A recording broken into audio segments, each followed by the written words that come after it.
আসসালামু আলাইকুম।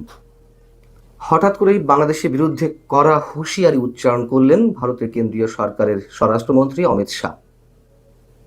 কি কারণে তার এই কড়া হুঁশিয়ারি এবং তিনি কঠোর জবাব দেওয়ার জন্য ভারত প্রস্তুত এই মন্তব্য করেছেন। কি জবাব দিবেন অথবা কি কারণে জবাব দিতে ভারত প্রস্তুত? খুব স্বাভাবিকভাবেই এটি অনেকের মনে উদ্বেগ সৃষ্টি করতে পারে। আমরা জানি যে ভারতের বিরুদ্ধে ইউনূস সরকারের দায়িত্বশীলদের অনেকেই, আবার ডক্টর ইউনূসের যে নিজের দল, অনেকেই বলেন যে এনসিপির নেতারা যে মুহুর্মুহু ভারতের বিরুদ্ধে আক্রমণাত্মক বক্তব্য দিয়ে আসছেন।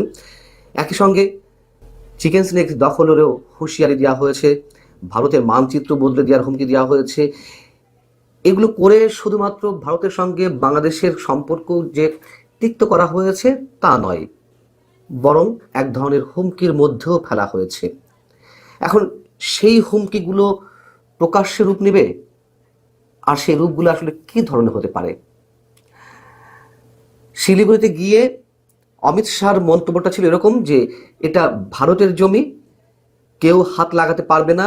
এই করিডোরের নিরাপত্তা নিশ্চিত করতে ভারতের সমস্ত নিরাপত্তা বাহিনী সর্বদা প্রস্তুত রয়েছে। এই এলাকায় অস্থিরতা তৈরি করার চেষ্টা করা হলে ভারত কঠোর জবাব দিতে প্রস্তুত।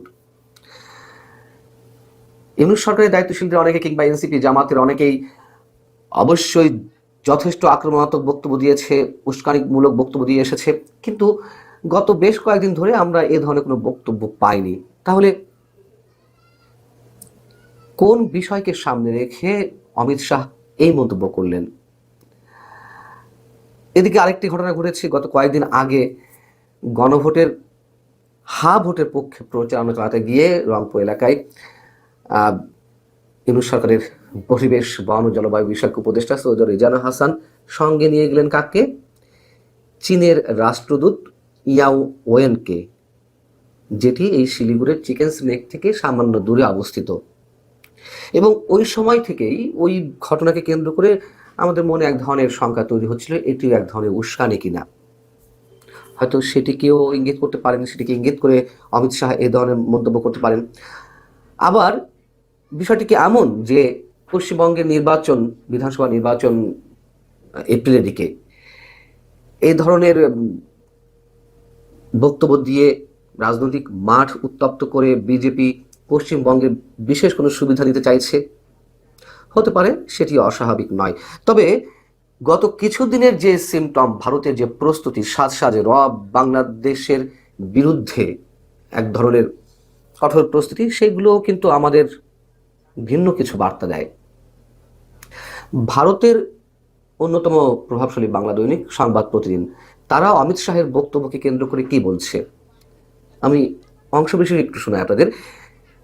সংবাদ প্রতিদিন বলছে, অমিত শাহের এই কথা রাজনৈতিকভাবে অত্যন্ত তাৎপর্যপূর্ণ বলে মনে করছেন ওয়াকিবহাল। বাংলাদেশকে বড় বার্তা দিলেন তিনি, এমনই মনে করছে রাজনৈতিক মহল। অন্তর্বর্তী সরকারে, অর্থাৎ বাংলাদেশের ডক্টর ইউনূস সরকার বলা হচ্ছে, অন্তর্বর্তী সরকারের আমলে হিংসার আবহ বাংলাদেশে জঙ্গি নাশকতামূলক কার্যকলাপ চলতে পারে ভারতের বিরুদ্ধে, সেই আশঙ্কার কথাও উঠে এসেছে সাম্প্রতিক অতীতে। ভারতের সীমান্ত এলাকায় আরও কড়া নজরদারি রয়েছে ভারতীয় সেনাবাহিনীর। শিলিগুড়ি সহ উত্তরবঙ্গের অন্যতম অংশ চিকেন স্নেক, ওই অংশে জঙ্গি হামলার আশঙ্কাও উঠছে। চিকেন স্নেকে হামলা চালিয়ে ওই জায়গা দখলের আওয়াজও দিয়েছে বাংলাদেশ। এই চিকেন স্নেকের দিকে নজর রয়েছে চীনেরও। চিকেন স্নেক দখলের মধ্য দিয়ে ভারতের মূল ভূখণ্ডের উত্তর পূর্ব অংশের সেভেন সিস্টার্সকে আলাদা করে দেওয়ার হুমকিও দেওয়া হয়েছে।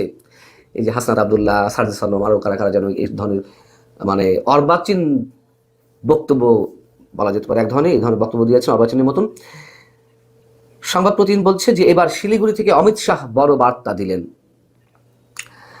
আমরা তো জানি যে শিলিগুড়ির অদূরে আমাদের তিস্তা প্রকল্প গড়ে ওঠার কথা রয়েছে, দীর্ঘদিন ধরে এই আলোচনা চলছে। চীন এই প্রকল্পে তারা বড় ধরনের অর্থ বিনিয়োগ করতে প্রস্তুত। চীনেরও স্বার্থ রয়েছে শিলিগুড়ি বা কিংবা চিকেন স্নেক বা ভারতের উপর তারা নজরদারি রাখতে পারবে, যেহেতু ওইখানে তাদের এক ধরনের আধিপত্য থাকবে। তাদের অর্থায়নে তিস্তা প্রকল্প যদি গড়ে ওঠে, যদিও গত 1.5 বছর এই সরকারের সময় মাঝে মাঝে আলোচনাগুলো সামনে এসেছে, ফাইনালি কিছু করা হয়নি। তো যেটি বলছিলাম যে গত কয়েকদিন আগে সৈয়দ রেজওয়ানা হাসানের সঙ্গে যখন চীনের রাষ্ট্রদূত ইয়াওয়েন রংপুরের কাউনিয়া উপজেলার তিস্তা নদীর ভাঙল কবলিত এলাকা পরিদর্শনে গেলেন এবং হা ভোটের প্রচারণা পরিদর্শনে সৌদি রেজানা হাসান গেলেন, সেই একই সাথে যাওয়া হয়েছিল। তো এই যে কাউনিয়া উপজেলার এর ঠিক পূর্ব দিকের সীমান্তে শিলিগুড়ি করিডোর, ভারতের গোয়েন্দারা নাকি বলছে তাদের মতে উদ্বেগের মূল কারণ হচ্ছে এই অঞ্চলের সমস্যা দেখা দিলে উত্তর পূর্বাঞ্চলের প্রায় 5 কোটি মানুষের নিরাপত্তা বিঘ্নিত হবে। চিকেন স্নেক এলাকাটি নেপাল, ভুটান, বাংলাদেশ ও চীনের কাছে। যাই হোক, এই সমস্ত বিষয়কে কেন্দ্র করেও সাম্প্রতিক সময়ে আমরা দেখেছি ভারতের বিভিন্ন ধরনের প্রস্তুতি। লালমনিরহাটে আমাদের একটি পুরানো বিমান ঘাঁটি ছিল, যেটি চিকেন স্নেক এলাকা থেকে সামান্য দূরে, সেটি চালু করার বিষয়ে উদ্যোগ নেওয়া হয়েছে। সেখানেও চীন যে প্রযুক্তিগত সহায়তা দেবে এটি ভারত উদ্বেগের কারণ। এই সব জায়গা থেকে এর পরপরই শিলিগুড়ি করিডোর ঘিরে নিরাপত্তার বলয় তৈরি করা হয়েছে। ভারতের দিনাজপুরের চোপড়া, অসমের ধুবড়ী এবং বিহারের কিষানগঞ্জে সামরিক ঘাঁটি তৈরি করা হয়েছে, তিনটি সামরিক ঘাঁটি।